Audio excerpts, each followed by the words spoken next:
Alright, so we've created some categorical contacts in the prior lesson, and now we're going to talk about how you can do some follow-up with that. So in the follow-up, there's a couple different ways you could do it. You could print form letters and mail them out. You could print mailing labels and resend something to them. You could also do bulk email. So for example, a couple of those things, you may recall that we, in the prior lesson, just to recap, we can see where we had a contact history of VGDIR, which we did on July the 6th.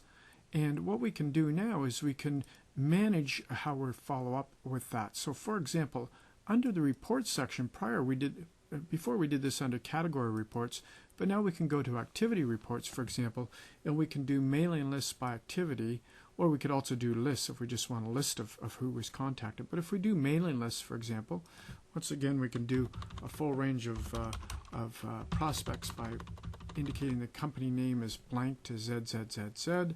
We pick the campaign that we were interested in and the date that we did that on, or the range of dates. In this case, I'm going to pick one. So our contact complete can either be no, N for no, it's not complete, S, we had a successful completion, or Y, meaning yes, it's complete. You may recall that we set those ones up to be complete. We didn't want to follow them up, so they were marked as complete Y. And now we can pick the label template. This is very similar to the last tutorial, other than we don't have a contact or a filter down here. Now what it's going to do is it's going to go through our database and find anybody that we contacted on this date for the VGDIR where the contact is closed. So we're just going to do that right now. I'm going to go to preview.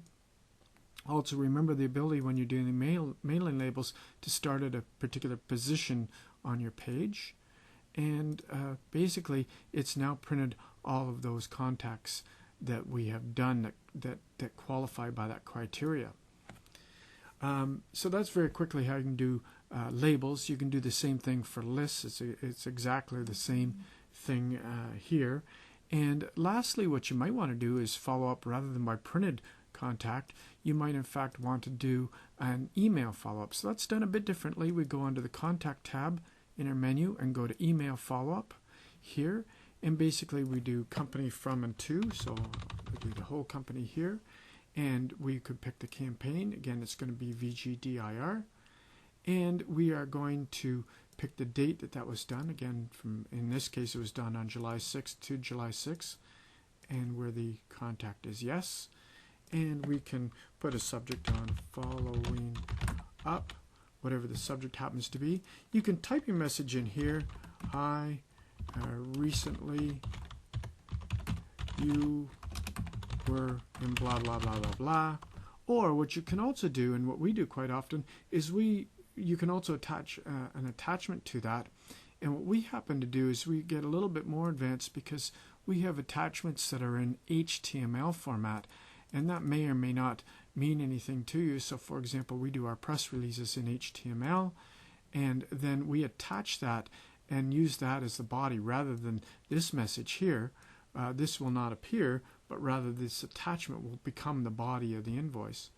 I could also update the contact, and I can either elect to follow up or not and put follow up email sent. Now at this point, if I clicked on the generate emails, it will send out an email to all of the contacts that were contacted in here, as long as they have a valid email address, of course, and it will update their contact appropriately. Now we were just using fictitious information, so I'm actually not going to click on this because of course I made up those email addresses in this tutorial.